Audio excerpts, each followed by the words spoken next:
Grabe na talaga to, Pangulong Bongbong Marcos nagbigay ng 300 milyong worth ng ayuda sa bayan ng Siquijor at 117 milyong piso dito ay direktang cash assistance. Pangakong salita ni PBBM sa kanyang mga zona na wala nang nagugutom na Pilipino matutupad na.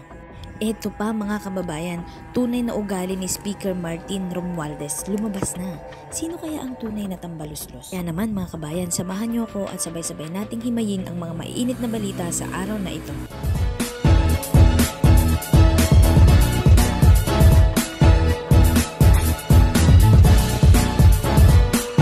Libreng bigas nakarating na sa Siquijor. Bilang sagot sa pagsipa ng mga presyo ng bigas, ipinagpatuloy ng Marcos administration kahapon sa Siquijor ang programang pamamahagi ng pinansyal na ayuda at libreng bigas para sa mga mahihirap na Pilipino kasabay ng Bagong Pilipinas Serbisyo Fair kung saan tinatayang 50,000 na residente ng lalawigan ang nakinabang sa one-stop shop na pinagkaloob ng serbisyo. Pinangunahan ni Speaker Ferdinand Martin G. Romualdez at mga opisyal ng DSWD ni Sir Rex Gatchalian ang paglunsad ng cash assistance and rice distribution sa Dugukanan at Kapitolyo ng Siquijor bilang bahagi ng Bagong Pilipinas Serbisyo Fair sa nasabing probinsya. Umabot sa 300 milyong piso ang benepisyarong ipinamahagi sa probinsya at 117 milyon dito ay direktang cash assistance.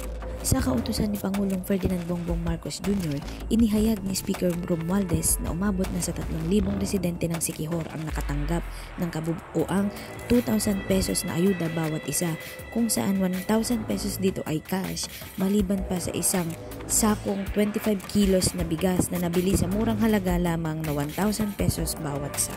Binuo ni Speaker Romualdez at DSWD ang programang CARD bilang sagot sa hamon ng Pangulong Bongbong Marcos na tulungan ang administrasyon na mabigyan ang mga mahihirap na Pilipino ng libreng bigas at iba pang ayuda sa harap ng inflation sa buong mundo.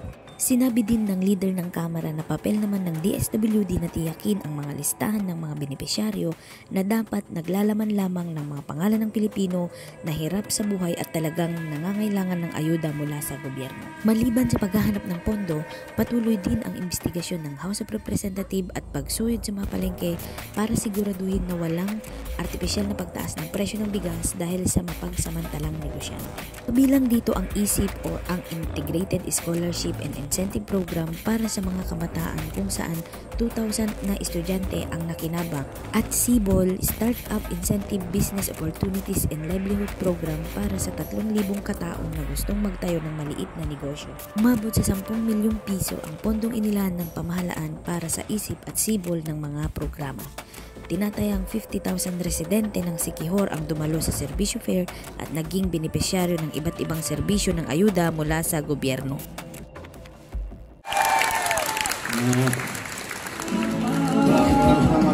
Salamat ating mahal na kongresista si Congressman Zal Divilla at saka siyempre sa welcome remarks din ng ating Governor si Jake Villa.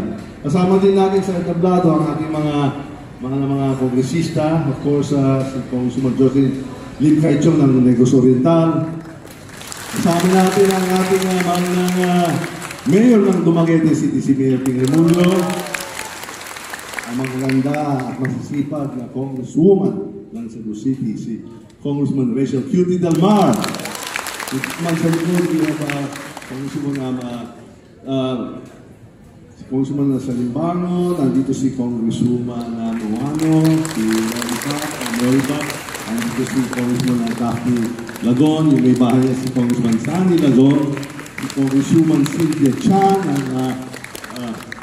si Congressman Chiquiting Scarabria, and our Undersecretary for Visayas, Presidential Advisor, si Terence Calatrava, sa Congressman from Cebu City, si Edu Rama, Congressman PJ Calderon, Congressman Edsel Calleros, and of course, si Congressman PJ Garcia.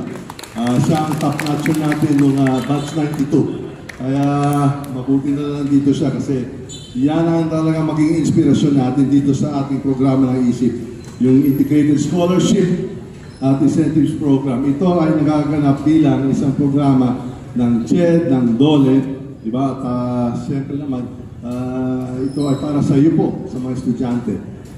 Kayo po ang talagang sinasabing kinabukasan, kayo pag-asa talaga ng Pilipinas. At sabi din natin, mahal ng Presidente, si President Ferdinand R. Marcos Jr., basta sama-sama tayo papangon muli. Itong araw to dito sa Kalanay Norte Elementary School, meron tayong bibigay na 2,000 pesos na 2,000 beneficiaries dito para sa AIX, no? At tayo ihatag natin yan kay may bagong Pilipinas Servicio Fair na nagaganap mismo itong weekend. Nakita ba ninyo yung pasalamat concert ng isang gabi? Nakita niyo ba kahapon? Napanood ba ninyo? Hindi. Napanood ba niyo? Okay naman. Masaya? Mamayang gabi. Sino ba yung mga banda? Kilala mo ba yun? Hindi mo kilala, puntan mo na lang. Ito yung pasalamat na concert natin. Kaya dapat talaga, meron talaga ating mga inspirasyon. Yan, ang inspirasyon natin. Tayo pong inspirasyon natin, kaya meron tayong itong isip na programa para sa'yo. Hindi lang ito para sa'yo, meron tayong beneficiaries dito, kayong lahat dito, na 15,000 pesos a year. At hindi lang ito para sa'yo, meron din tayong programa para sa mga magulang ninyo. Yung gagawin din natin, hindi lang yung mag-aaral, pero meron tayong internship program. So pagkatapos ng pag-aaral ninyo, meron tayong internship training para meron kayo talagang placement pagkatapos ng graduation ninyo. Ito talaga ang inisip natin, inisip ng mga kongresista na pondohan para sa mga kabataan. Kaya masayang tayo dito at kaya nandito pa tayo para ma-introduce natin itong programa. Hindi lang dito sa Siquijor, pero naganap na. Nag-kick off tayo sa Iloilo, saan pa tayo nagano? Sa Zambales, saan pa yung sunod? Tuloy-tuloy kami dito sa Sultan Kudarat.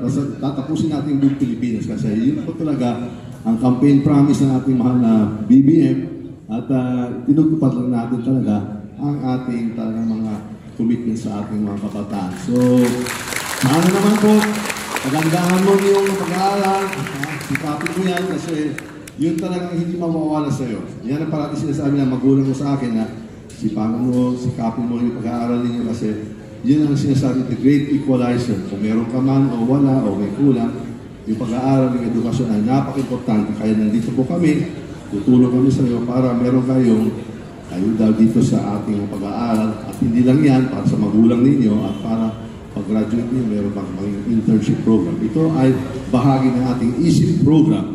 Itong handog natin ng ating administrasyon ni BBM. Kaya sabi niya dati, sama-sama, babangon tayo muli. Dito sa Siquijor, sama-sama tayo kay umabangon ng Siquijor. Mabuhay po kayo lahat. Magandang umaga. Salamat. Okay, thank you, Congressman Martin Romualdez. Again, let's give our speaker a round of applause.